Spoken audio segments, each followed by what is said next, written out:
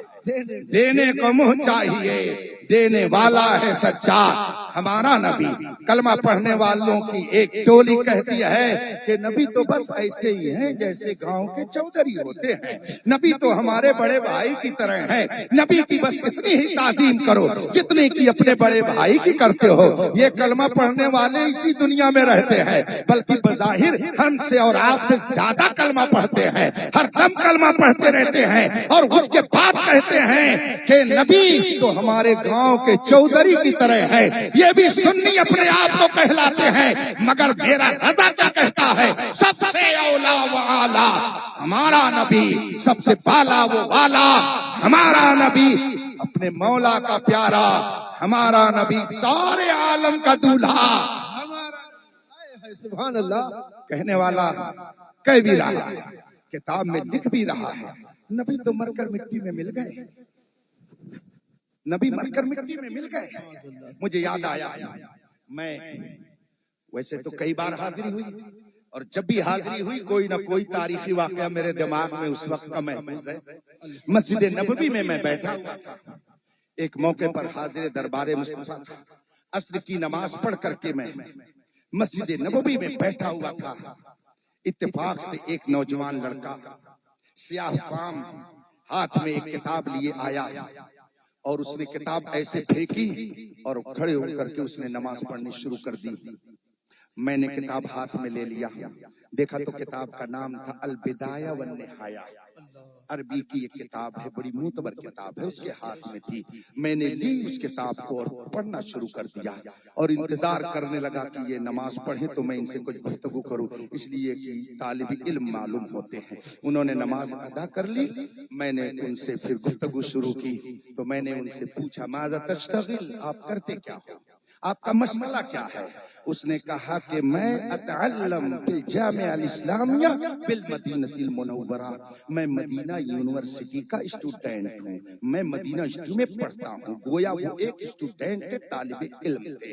جب میں نے یہ سمجھ لیا کہ وہ ایک طالب علم ہے، اور مدینہ یونیورسٹی جو وہاں کے نجدیوں کی قائم کی ہوئی یونیورسٹی ہے، اور اپنے غلط نظریات کو پھیلانے کے لیے وہ عرب کے مختلف ملکوں سے غربا کو بلا کر کے ان کو اپنے مخصوص نظریے کا حامل بناتی ہے، تو میں نے سوچا کہ ذرا ان سے کچھ خیریت معلوم کر لی جائے۔ چنانچہ میں نے ان سے پوچھا کہ آپ کہاں کے رہنے والے ہیں؟ تو بتایا انا من سودان، میں سودان کا رہنے والا ہوں۔ اب اس کے بعد میں نے ان سے سوال کیا کہ کم صفن قراءتا، کتنی جماعت آپ نے پڑھی ہے، کتنی کلاس آپ پڑھ چکے ہیں؟ تو انہوں نے کہا اقرأ فی الصف السادس، میں عربی کلاس کے اعتبار سے 6ویں کلاس کا طالب علم ہوں۔ میں نے ان سے پوچھا کہ هل قرأت کتابا فی العقیدہ، کیا آپ نے عقیدے کی کوئی کتاب پڑھی ہے؟ عقیدے میں کوئی کتاب آپ نے پڑھی ہے؟ کہا نعم کرا تو ہاں میں نے پڑھی ہے۔ تو جب میں نے اتنا سب ان سے معلوم کر لیا تو میں نے سوچا کہ ذرا ان کا عقیدہ معلوم کروں کہ یہ ادھر کے ہیں یا ادھر کے، مگر ڈائریکٹ تو کچھ کہہ نہیں سکتا تھا، اس لیے کہ وہاں پہ کچھ بولنا بھی بڑا مسئلہ ہوتا ہے۔ تو میں نے ان سے ایک سوال کیا، لوگ چونکہ عصر کی نماز پڑھ کر بہت تیزی سے روزے رسول پر حاضری دینے کے لیے بے قرار نظر آ رہے تھے اور فوج در فوج لوگ رسول پاک کے روزے پر جا رہے تھے، تو میں نے عربی ہی میں ان سے سوال کیا، الناس يذهبون الى روضة النبي صلی اللہ علیہ وسلم ويصلون عليه ويسلمون عليه هل النبي صلی اللہ علیہ وسلم يسمع؟ یہ جو فوج در فوج لوگ رسول پاک کے روزے پر سلام پیش کرنے کے لیے جا رہے ہیں، کیا رسول پاک ان کے سلام کو سنتے ہیں؟ کیا ان کے سلام کو نبی سنتے ہیں؟ میں نے سوچا کہ اگر یہ بتائیں کہ ہاں سنتے ہیں تو میں سمجھ جاؤں گا کہ یہ ادھر کا ہے، اور اگر یہ کہے گا کہ نہیں سنتے ہیں تو میں سمجھ جاؤں گا کہ یہ ادھر کا ہے۔ چنانچہ میں نے جب یہ سوال کیا تو اس نے آؤ دیکھا نہ تاؤ، اور فوراً ہی قرآن کریم کی ایک آیت پڑھ کر کے اپنا جواب دینا اس نے تشریف رکھیں، تشریف رکھیں۔ حضرت ابھی نہیں آئے ہیں، عبداللہ میاں حماد میں زیادہ ہی عقل مندی دکھا رہے، جب نہیں آئے تو کیوں آپ لوگ دوڑ رہے ہیں؟ چپ چاپ تشریف رکھیں، تشریف رکھیں۔ آپ لوگوں کو دیکھ کر کے لوگ کھڑے ہو گئے، آپ لوگوں کے حال چال کو دیکھ کر کے بیٹھیے اپنی جگہ پر۔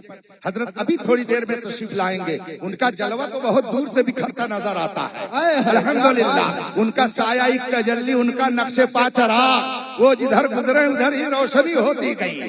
ابھی آپ دیکھیے گا حضور تاج الشریعہ کے فضل و کمال کا جلوہ کس طرح سے بکھیرتے ہوئے میرے مخدوم گرامی قاضی القضات فی الہند علامہ اسد رضا صاحب قبلہ کی جلوہ گری ہوگی۔ اب آپ اس کے بعد میں اپنی آنکھوں میں نور پیدا کیجئے گا، وہ جب تشریف لائیں گے تو بہت دور سے نورانیت بکھرتی نظر آئے گی۔ تشریف رکھیے، درود شریف پڑھیے، اللہم صلی علی سیدنا و مولانا محمد معدن الجود والکرم والہ الکرام اجمعین۔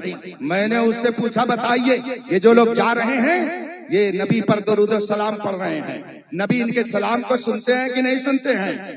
جو ہی میں نے یہ سوال کیا اس نے آؤ دیکھا نہ تھا قرآن کریم کی ایک آیت پڑھی اور کہتا ہے قال اللہ تبارک و تعالی فی القرآن الکریم انک میت وانہم میتون، اور اس کے آگے پھر اس نے اپنا جملہ لگاتے ہوئے کہا فکلہم سوا سوا۔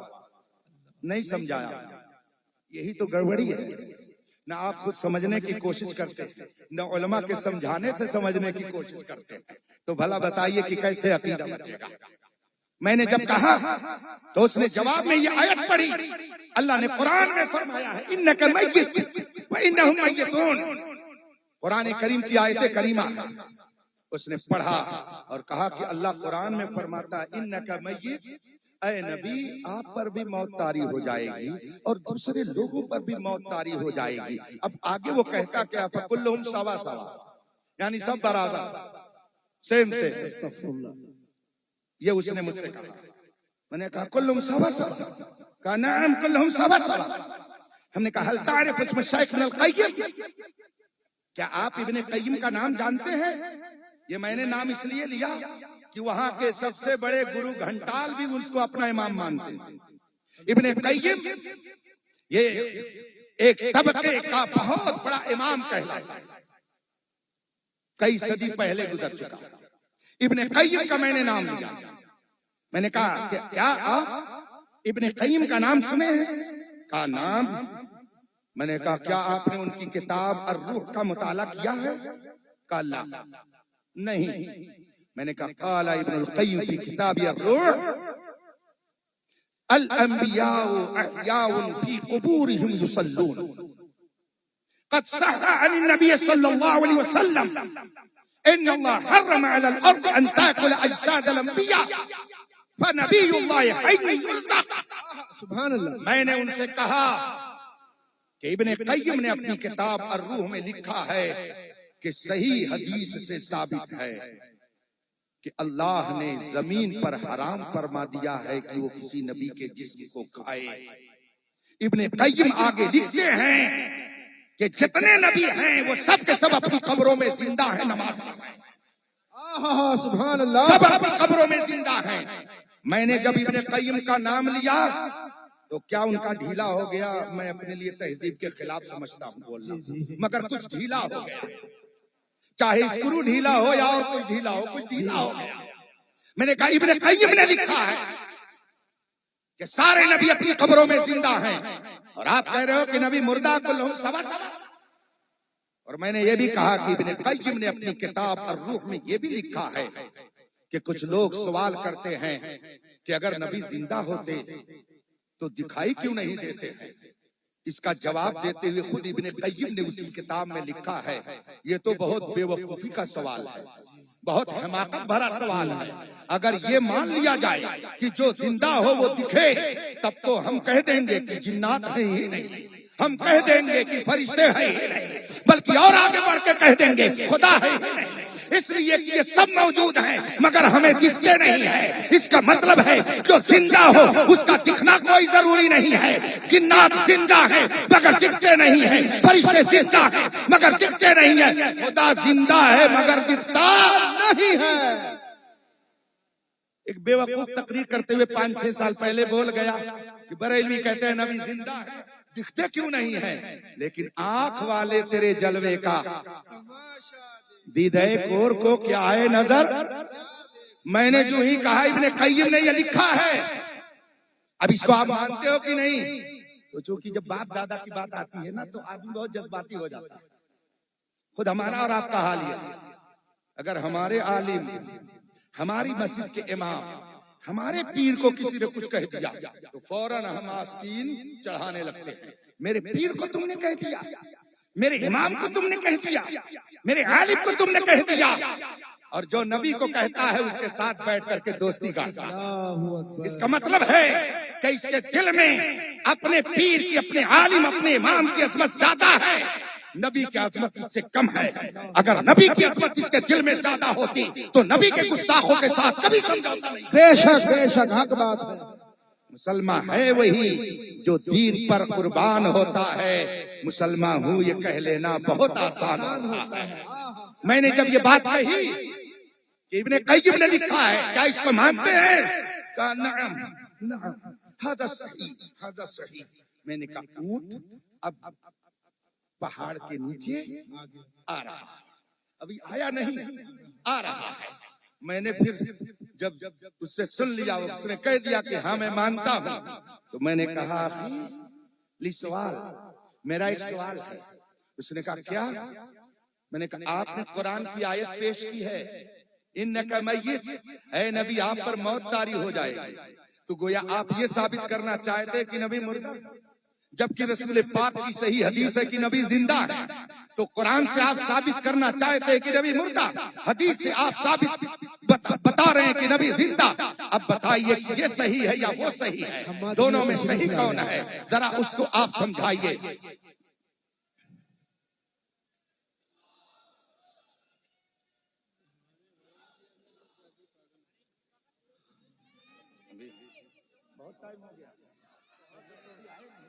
نہیں حضرت چلنے دیجیے، چلنے دیجیے. نہیں مگر چلیے. ہاں حضرت حماد میاں تشریف لے آئے ہیں، عبداللہ میاں تشریف لے آئے ہیں، مفتی ابرار صاحب تشریف لے آئے ہیں، مفتی سعید عالم صاحب تشریف لے آئے ہیں. نہیں سمجھ رہے ہوں گے سب. اچھا السلام علیکم.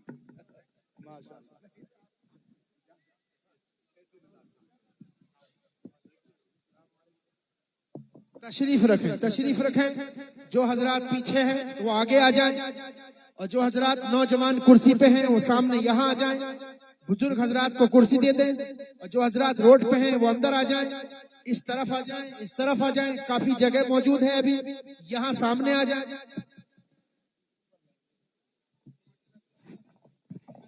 اگر اجازت ہو تو گفتگو پوری کرنا.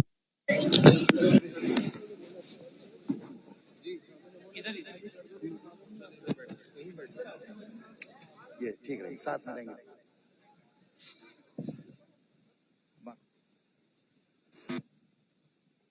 آپ لوگ بیٹھ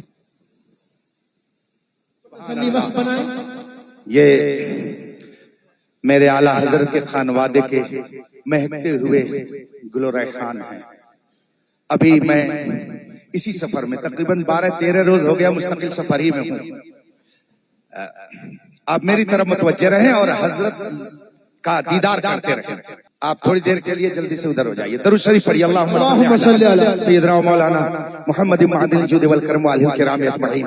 مجھے ایک بات یاد آ گئی ابھی تازہ جو میں نے پہلی بار بات سنی. ابھی 4 روز پہلے 26 تاریخ کو، اسی دسمبر کی 26 تاریخ کو میں پہلی بار رئیس القلم علامہ ارشد القادری علیہ رحمت و رضوان پاک پر فاتحہ پڑھنے کے لیے ٹاٹا جمشید پور گیا. پہلی بار حاضری ہوئی تھی تو وہاں کے مفتی صاحب حضرت مفتی عابد حسین صاحب نے مجھ سے فرمایا کہ علامہ ارشد القادری یہاں ٹھہرتے تھے، یہاں بیٹھتے تھے. میں نے کہا میں ذرا زیارت کر لوں. یہ لوگ اور ڈسٹرب کر رہے ہیں. ماحول کو پرسکون بنائیں، ماحول کو پرسکون بنائیں. جب وہ مجھ کو علامہ ارشد القادری علیہ رحمت و رضوان کی مستقل قیام گاہ کی طرف لے گئے، کہا یہ علامہ ارشد القادری صاحب کی قیام گاہ ہے جہاں حضرت سفر سے آتے تھے، آرام فرماتے تھے، کھانا تناول فرماتے تھے، اسی مکان میں رہتے تھے. اور آگے جو فرمایا انہوں نے کہا ایک موقع پر امین شریعت حضرت علامہ سلطان رضا صاحب علیہ رحمت و رضوان ٹاٹا جمشید پور تشریف فرما ہوئے تو مفتی عابد حسین صاحب نے مجھ سے بتایا ابھی اسی سفر میں کہ علامہ ارشد القادری رحمت اللہ تعالی علیہ کہیں دور سفر پر تھے. وہاں سے انہوں نے فون کیا کہ میں ذرا تاخیر سے پہنچوں گا اور خاص جس جگہ میں بیٹھتا ہوں، جہاں پہ میں رہتا ہوں، وہاں پر لے جانا حضرت امین شریعت کو رکھنا. یہ کیوں؟ آگے اس کی وجہ سنیے. علامہ ارشد القادری کو آپ لوگ جانتے ہوں گے، پورے ہندوستان میں نہیں بلکہ پوری دنیا میں ان کی دنیا اردو ادب کا کوئی جواب ہے. زیر و زبر اور زلزلہ جیسی کتاب لکھ کر پیمان باطل میں زلزلہ پیدا کر دینے والی ذات کا نام علامہ ارشد القادری ہے. مسلک اعلیٰ حضرت کے بے باک ترجمان کا نام علامہ ارشد القادری علیہ رحمت و رضوان ہے. وہ فرماتے ہیں، میں کسی معمولی آدمی کی بات نہیں کر رہا ہوں، فرمایا مفتی عابد صاحب حضرت امین شریعت آ رہے ہیں. اعلیٰ حضرت کے خاندان پر رسول پاک کی خصوصی عنایت ہے. حضرت امین شریعت کو کسی اور کمرے میں نہیں، جہاں میں رہتا ہوں وہیں لے جا کر کے ان کو رکھنا تاکہ انوار و تجلیات مصطفیٰ سے امین شریعت کے ذریعہ میرا گھر بھی منور ہو جائے. اللہ اکبر. آپ سمجھو. زندہ باد، زندہ باد، زندہ باد. اللہ اکبر. میں جو عرض کر رہا تھا، جب میں نے اسے کہا کہ آپ نے قرآن کی آیت پیش کی ہے اور میں نے حدیث شریف سنائی ہے اور آپ نے اس کو صحیح مان لیا اس لیے کہ آپ کے شیخ نے اپنی کتاب میں اس کو لکھا ہے، تو میرا سوال یہ ہے کہ قرآن سے آپ یہ ثابت کر رہے تھے کہ نبی مردہ اور حدیث میں نے پیش کی جس سے ثابت ہے کہ نبی زندہ، تو بتائیے قرآن صحیح ہے کہ حدیث صحیح ہے؟ ہم قرآن کو مانیں کہ حدیث کو مانیں؟ جب میں نے یہ سوال اس سے کیا تو دن میں جس کو کہتے ہیں مثال میں کہ تارے نظر آنے لگے، جناب کو تارے نظر آنے لگے. اس لیے کہ اس سوال کا جواب کوئی غیر مقلد ہوتے ہوئے نہیں دے سکتا ہے جب تک کہ امام اعظم کے دامن سے وابستہ نہیں ہوگا، جب تک کہ امام مجتہدین کی در کی غلامی نہیں اختیار کرے گا. بلکہ اس زمانے میں جب تک امام احمد رضا کے در کی غلامی کا پٹا گلے میں نہیں ہوگا اس وقت تک کوئی اس کا جواب نہیں دے سکتا ہے. میں نے اس سے کہا قرآن سے آپ یہ بتا رہے تھے نبی مردہ ہیں، میں نے حدیث پیش کی نبی زندہ ہیں، آپ نے تسلیم کر لیا کہ حدیث صحیح ہے، تو یہ بتائیے کہ قرآن صحیح کہہ رہا کہ حدیث صحیح کہہ رہی ہے؟ اس لیے کہ دونوں میں ٹکراؤ ہے. قرآن میں آپ یہ دکھانا چاہتے ہیں کہ نبی مردہ اور میں نے حدیث دکھائی کہ نبی زندہ، تو صحیح کیا ہے ذرا وہ بتائیے. یہ وہ مشکل سوال ہے کہ بڑے بڑوں کو دن میں تارے نظر آنے لگتے ہیں، مگر جو امام احمد رضا کا غلام ہوگا وہ دنیا کے کسی خطے میں رہے گا، وہ تو پکار کر کے کہے گا وادی رضا کی کوہ ہمالا رضا کا ہے، یہ سمت دیکھیے وہ علاقہ رضا کا ہے۔ اگلوں نے بھی لکھا ہے بہت علم دین پر جو کچھ ہے اس صدی میں وہ میرے رضا۔ بے شک میں نے جب یہ بات اس کے سامنے رکھی وہ پریشان ہو گیا۔ میں جو حضرات اس میں پڑھے لکھے ان کی توجہ چاہتا ہوں، کبھی کبھی میں یہ بات کہہ بھی دیتا ہوں کہ اگر کوئی ڈاکٹر، انجینئر، پروفیسر، بی ٹیک وہ کیا ہوا کہتا ہے میں سنی نہیں ہوں، میں فلاں عقیدے سے تعلق رکھتا ہوں، تو مجھے شبہ ہونے لگتا ہے کہ یہ پڑھ کر کے ہوئے ہیں کہ آپ بے پڑھے لکھے، اس لیے کہ کوئی پڑھا لکھا آدمی بدعقیدہ ہو ہی نہیں سکتا۔ کوئی پڑھا لکھا آدمی، سوچ سمجھ کا آدمی نبی کی شان میں گستاخی کرنے والی جماعت میں چلا جائے، ہو ہی نہیں سکتا، ایسا ہو ہی نہیں سکتا ہے۔ اس لیے کہ آدمی جس در کی کھاتا ہے اس در کی کاتا ہے۔ لا ورب العرش جس کو جو ملا ان سے ملا، بٹتی ہے کونین میں نعمت رسول اللہ، مگر کیا کیجئے گا تیرا کھائے۔ کیا بات ہے، کیا بات ہے۔ تیرے غلاموں سے الجھیں بڑے بے حیا کھانے غرانے والے۔ اللہ ایسے لوگوں کو ہدایت عطا فرمائے۔ اگر اس میں پڑھے لکھے لوگ، عربی داں اور دوسرے طبقے کے پڑھے لکھے لوگ موجود ہیں تو میں ان کے ذہن سے یہ اپیل کرنا چاہوں گا کہ وہ سمجھیں اس بات کو کہ یہ تحریکیں کہاں لے جا رہی ہیں، تحریکیں کس گڈھے میں لے جا رہی ہیں، کس رخ پہ اسلام کو لے جانا چاہتی ہیں، ہمارے نوجوانوں کو کہاں لے جانا چاہتی ہیں۔ آپ اس کو سمجھیے۔ جب میں نے اس سے کہا کہ قرآن صحیح کہ حدیث، دماغ ان کا صحیح ہو گیا۔ فرماتے ہیں من پاکستان، وہ سمجھتے ہیں کہ ہندوستان میں عربی پڑھنے لکھنے والے کہاں ہوں گے، تو کہا انتا من پاکستان، پاکستان سے ہے۔ میں نے کہا اللہ انا من الہند، میں ہندوستانی ہوں، ہندوستانی۔ اور یقین جانیے کئی ملکوں کا میں نے الحمدللہ دورہ کیا ہے۔ بغداد شریف حاضر ہوا 4 سال پہلے 11ویں شریف منانے کے لیے۔ حضرت سیدنا جنید بغدادی رضی اللہ تعالیٰ عنہ کی بارگاہ میں پہنچا۔ ایک حال میں 4 عراقی لوگ آئے، میں تنہا بیٹھا ہوا تھا اپنے ایک ساتھی کے ساتھ۔ میں نے دیکھا کہ یہ پڑھے لکھے لوگ رہے، میں کھڑے ہو کر کے ان کے سامنے گیا، سلام کیا۔ نام انہوں نے پوچھا، میں نے کہا اسمی محمد اختر حسین القادری، میرا نام اختر حسین قادری ہے۔ تو ایک صاحب نے کہا انت قادری، انت قادری، انت قادری، تم قادری ہو، قادری ہو؟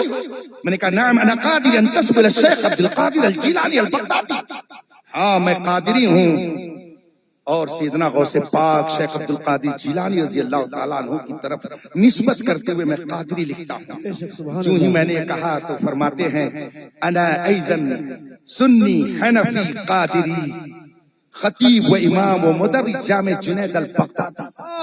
سبحان اللہ، میں بھی سنی ہوں، حنفی ہوں، قادری ہوں، اور حضرت جنید بغدادی کی بارگاہ کی یہ جو مسجد ہے میں اس مسجد کا خطیب و امام اور یہاں کا استاد ہوں۔ گویا وہ کوئی معمولی آدمی نہیں تھے، بڑی علمی شخصیت تھی۔ اس کے بعد میں انہوں نے مجھ سے پوچھا کہ انت من پاکستان، پاکستان سے آئے ہو؟ میں نے کہا لا انا من الہند، میں ہندوستانی ہوں۔ دوسرے نے جب سنا تو کہا Indian very good, Indian very good.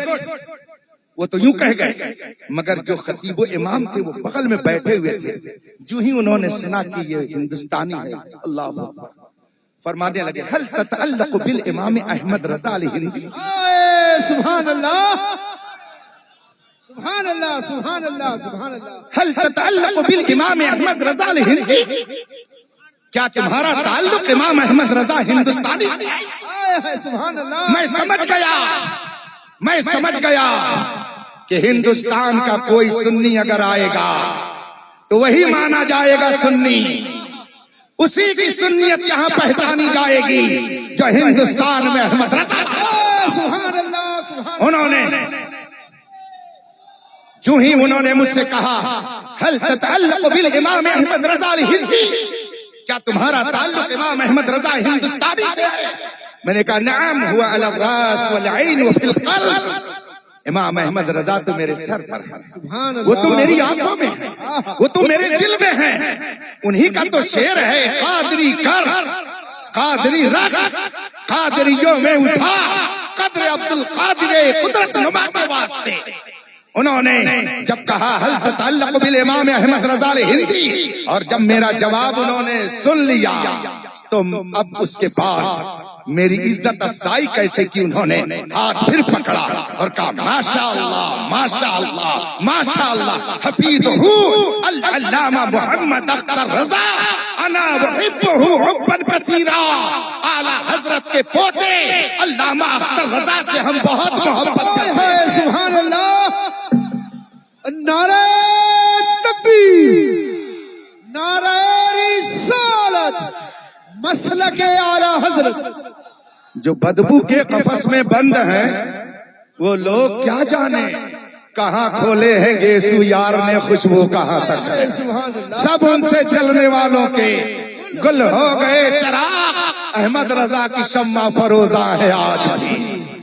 میں نے جب مدینہ طیبہ کے اس اسٹوڈنٹ سے پوچھا کہ قرآن صحیح کی حدیث، دن میں اسے تارے نظر آنے لگے، اور جیسے بچے کسی استاد سے کچھ پوچھنے کی کوشش کرتے ہیں ایسے ہی وہ مجھ سے کہنے لگا یا شیخ بین لنا معنی هذه الآیہ وهذا الحدیث، بین لنا معنی هذه الآیہ وهذا الحدیث۔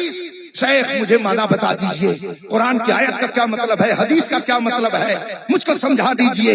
بہت دیر تک میں اس کو الجھائے رہا، میں نے سوچا کہ کم از کم یہ سمجھ لے کہ ہندوستان کے احمد رضا کے غلام بھی ایسے ہوتے ہیں۔ سبحان اللہ، میں نے کچھ دیر تک اس کو ایسے ہی پریشان کیا، میں نے کہا بین آپ بیان کرو، دلیل تو آپ دے رہے تھے نا کہ نبی مردہ ہے، دلیل آپ دے رہے تھے، قرآن پیش کر رہے تھے، بتاؤ دونوں میں صحیح کیا ہے۔ اس نے کہا اللہ افہم، میں نہیں سمجھ پا رہا ہوں، میں نہیں سمجھ پا رہا ہوں۔ مجھے فوراً احساس ہوا کہ ان بیچاروں کو افریقہ سے بلا کر کے تصویر کا ایک رخ دکھایا جاتا ہے، ہاں مگر تصویر سے وہ تصویر مت سمجھ لیجئے گا جو شریعت میں حرام ہے، جو شریعت میں حرام ہے اس تصویر کو آپ مت سمجھ لیجئے گا کہ ایک رخ کی تصویر اتارنے لگی ہے تو حرام ہے۔ تصویر کا ایک رخ دکھایا جاتا ہے، یعنی ایک پہلو بتایا گیا۔ میں نے کہا سنو، میرے نزدیک الحمدللہ کلاہما صحیحان، دونوں صحیح ہیں، دونوں پر ہمارا ایمان، قرآن کی آیت بھی برہا، حدیث مصطفیٰ بھی برہا، دونوں کا معنی کیا ہے میں بتاتا ہوں۔ کہا وہ کیا ہے ذرا بتائیے۔ میں نے کہا پہلے سنیے کہ موت کہتے کس کو ہیں، شاید آپ لوگوں کو یہی بتایا گیا ہے کہ موت کا مطلب ہوتا ہے ختم ہو جانا، کچھ نہ سننا، کچھ سننے کی طاقت نہ رکھنا، بالکل فنا ہو جانا۔ میں نے کہا سنیے موت کا معنی کیا ہوتا ہے، آپ کے ابن قیم ہی نے تحریر کیا ہے، اسی کتاب روح میں لکھا ہے ما معنی الموت، موت کیا ہے، فرماتے ہیں وہ لکھتے ہیں اپنی کتاب میں الموت لیس عدما محضا وفنان خالصا، موت کسی چیز کے مکمل ختم ہو جانے کا نام نہیں ہے، بل الانتقال من حالت الى حالت اخرى، موت کہتے ہیں ایک پوزیشن سے دوسری پوزیشن میں ٹرانسفر کر جانا، ایک حالت سے دوسری حالت میں چلا جانا، یہ موت ہے۔ اب مجھ سے سنیے کہ مطلب کیا ہے، انک میت کا مطلب ہے اے نبی آپ بھی ظاہری دنیا سے ٹرانسفر کر کے ایک باطنی دنیا میں جائیں گے، اور وہاں کیسے رہیں گے یہ مصطفیٰ نے بتا دیا، وہاں مردہ نہ سمجھنا، وہاں بھی ہم زندہ رہیں گے، اور جیسے یہاں نماز پڑھتے ہیں وہاں۔ بے شک، سبحان اللہ، سبحان اللہ، یہی تو اعلیٰ حضرت فرماتے ہیں تو زندہ ہے واللہ، تو زندہ ہے واللہ، میری چشم عالم سے چھپ جانے والے۔ ایک سنی کہلانے والا کہتا ہے نبی کو تو پیٹھ پیچھے کی بھی خبر نہیں ہے۔ بتاؤ کیا ایسا آدمی سنی ہو سکتا ہے؟ مگر میرا رضا کیا کہتا ہے اور کوئی غیب کیا، تم سے نیہا ہو بھلا جب نہ خدا ہی چھپا تم پہ کروڑوں دو۔ کہنے والا کہہ رہا تھا یا رسول اللہ مت کہو یہ شرک ہے، مگر میرا رضا کیا کہہ رہا تھا غیظ میں جل جائیں بے دینوں کے دل، یا رسول اللہ کی کثرت کیجیے۔ کہنے والا کہہ رہا تھا نبی سے کچھ مت مانگو، مگر میرا رضا کیا کہہ رہا تھا سنیوں ان سے مدد مانگے جا، پڑے بکتے رہے بکنے والے، بڑے بکتے رہے بکنے والے، جب ہندوستان میں سنی کہلانے والے، نبی کا کلمہ پڑھنے والے اس طرح کی تحریک چلا رہے تھے، چاروں طرف تھے دین کے دشمن، بیچ میں تنہا میرا رضا۔ ایسے میں ایمان بچانا سب کے بس کی بات نہیں۔ یہ مسلک اعلیٰ حضرت کیا ہے؟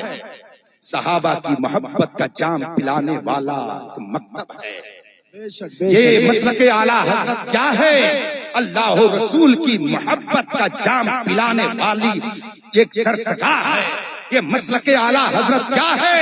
اہل بیت کی تعظیم سکھانے کا ایک راستہ۔ بے شک بے شک۔ امام احمد رضا نے جب دعا کی رب کی بارگاہ میں تو کیا شاندار طریقہ اختیار کیا اور اپنے ماننے والوں کو بھی بتایا اور کہا یوں دعا کرو رب کی بارگاہ میں، مشکلیں حل کر، شہے مشکل کشا کے واسطے، کر بھلائیں رد شہید کربلا کے واسطے۔ یہ طریقہ دعا ہم کو کس نے دیا ہے؟ بریلی کے امام احمد رضا نے، جہاں پہ صحابہ کی محبت، اہل بیت کی تعظیم، ائمہ مجتہدین کا وقار، علماء دین کا احترام سکھایا جاتا ہے۔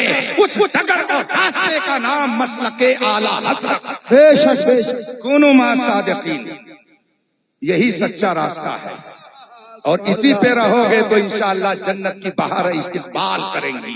اسی راستے پر چلیے گا تو انشاءاللہ بزرگوں کے فیض و برکات سے مالا مال کریے گا۔ لوگ کہتے ہیں مسلک اعلیٰ حضرت میں بڑی سختی ہے اور ہم اس کے ساتھ چل کر کے دنیا میں نہیں رہ سکتے، مگر میرے تاج الشریعہ نے سب دکھا دیا۔ سبحان اللہ۔ جس گلی میں چلے جائیں، ڈاکٹروں کی الگ لائن، ماسٹروں کی الگ لائن، انجینئروں کی الگ لائن، پروفیسروں کی الگ لائن۔ صلی اللہ علیہ یا نے فرمایا ہے۔ آپ نے مبلغ اسلام کا نام سنا ہے کبھی؟ نہیں سنا۔ اعلیٰ حضرت کے ایک خلیفہ، ان کا نام علامہ عبدالعلیم میرٹھی، یہ میرٹھ کے رہنے والے تھے۔ ایک دو نہیں، تقریباً 10 زبان میں، ایک روایت میں آیا ہے کہ تقریباً 30 لینگویج میں وہ اسپیچ دیتے تھے۔ ایک دو زبان نہیں بلکہ 30 زبانوں میں تقریر کرتے تھے۔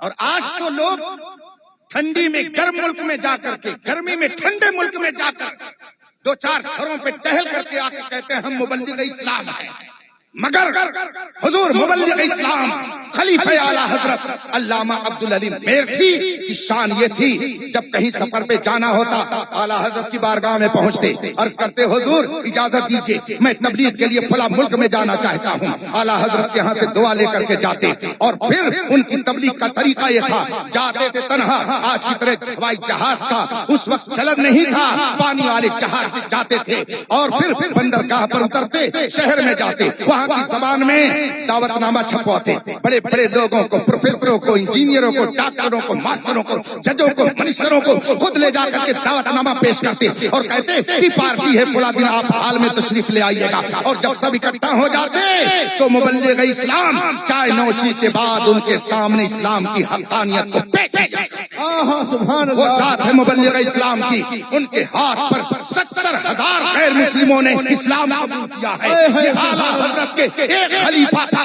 وہ کارنامہ ہے کہ پورے ہندوستان کے اس دور میں جتنے علماء ہیں سارے علماء پہ ان کا تنہا یہ کارنامہ بھاری ہے۔ بے شک بے شک، سبحان اللہ۔ اعلیٰ حضرت کے خلیفہ ایک بار تقریباً 50 ملکوں کا دورہ کر کے واپس تشریف لائے، اور پوری دنیا میں جب انہوں نے دورہ کیا تو دیکھا کیا، اس کو انہوں نے بڑے شاندار اشعار میں پرویا اور مگن ہو کر اعلیٰ حضرت کی بارگاہ میں پہنچے۔ آپ سمجھو کہ اعلیٰ حضرت کیا، پڑھو اعلیٰ حضرت، تب سمجھ میں آئے گا کہ اعلیٰ حضرت کیا۔ الور راجستھان میں ایک خانقاہ ہے، ایک بہت مشہور شہر ہے، الور اس کا نام ہے۔ وہاں ایک بہت بڑے شیخ رہتے تھے، علامہ سید دیدار علی صاحب رحمۃ اللہ تعالیٰ علیہ۔ راجستھان میں وہ جگہ الور بہت مشہور جگہ ہے، وہاں رہتے تھے۔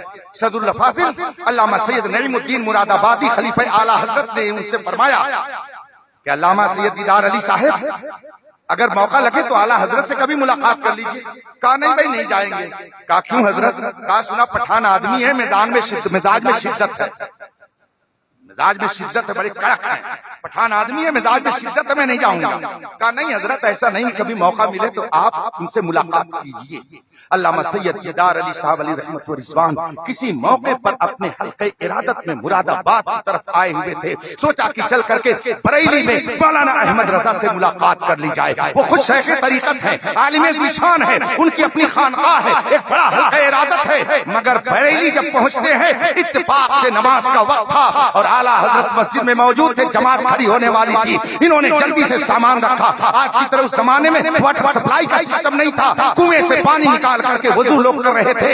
اتنے میں جلدی سے سامان رکھ کر کے علامہ سید دیدار علی صاحب کنویں پر پہنچے تو دیکھا بھشتی کا ایک نابالغ بچہ پانی کھینچ رہا تھا. جلدی سے لوٹا اس کے سامنے کیا اور کہا کہ بیٹے ذرا جلدی سے پانی دے دو، میں وضو کر کے جماعت میں شریک ہو جاؤں. جو ہی علامہ سید دیدار علی صاحب نے اتنا فرمایا، نابالغ بچے نے کہا حضرت اگر میرے دیے ہوئے پانی سے وضو کرنا جائز ہو تو میں دے دیتا.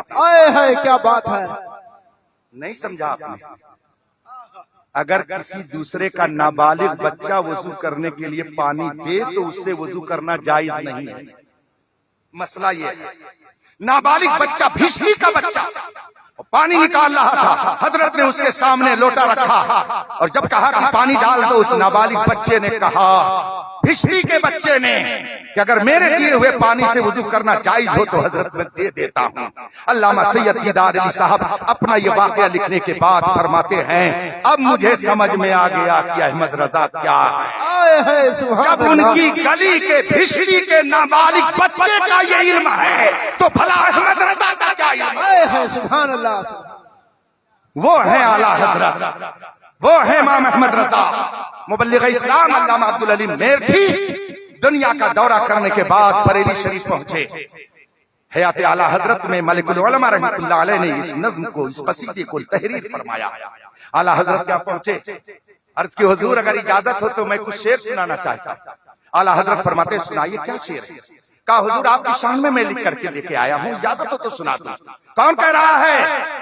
جو ایک دو زبان نہیں. آج تو ہمارے نوجوانوں کا حال کیا ہے، کسی پر اگر روب جمانا ہو تو کہتے ہیں انگلش میں بات کرنے لگو تو آدمی اس کے اوپر روب جم جائے گا.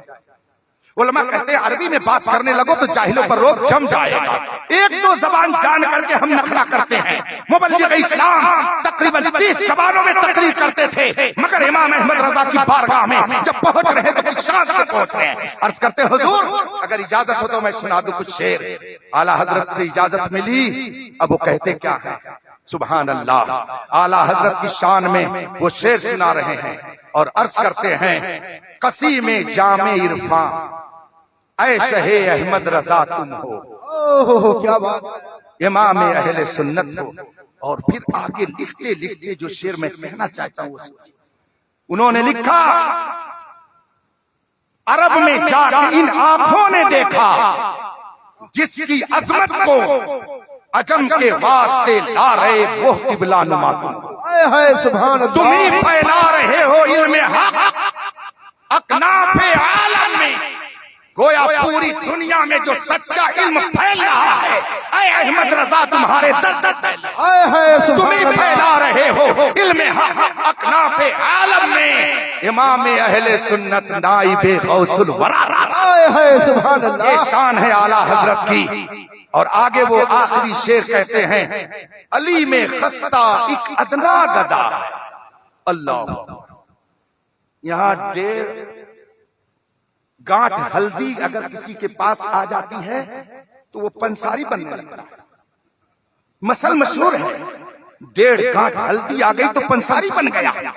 اور پوری دنیا کا دورہ کرنے والا وہ دانشور، بڑے بڑے دانشوروں کے دانت کھٹے کر دینے والی ذات جارج برنارڈ شاہ، جو آئرلینڈ کا بہت ہی مشہور ڈرامہ نویس، کیپ ٹاؤن میں اس کی ملاقات جب مبلغ اسلام خلیفہ اعلیٰ حضرت علامہ عبدالعلیم میرٹھی سے ہوئی تو آپ نے اس کے سامنے اسلام کی حقانیت میں تقریر کی. اس نے سوال کیا، مولانا آپ کہتے ہیں جو مومن ہوگا وہ جنت میں جائے گا، جو مومن نہیں ہوگا وہ جہنم میں جائے گا. مبلغ اسلام نے فرمایا جی ہاں. کہا آپ ذرا ثابت تو کر دیجئے کہ جنت موجود ہے جہنم موجود ہے، بتائیے تو. حضور مبلغ اسلام نے اس کی بات سنی اور کچھ کہنا چاہا، فوراً اس نے کہا مولانا لیکن یاد رکھیے گا میں قرآن نہیں مانتا، میرے سامنے قرآن نہ پیش کیجیے گا، مجھ کو عقلی طور پر سمجھائیے کہ جنت موجود ہے جہنم موجود ہے، عقلی طور پر بتائیے۔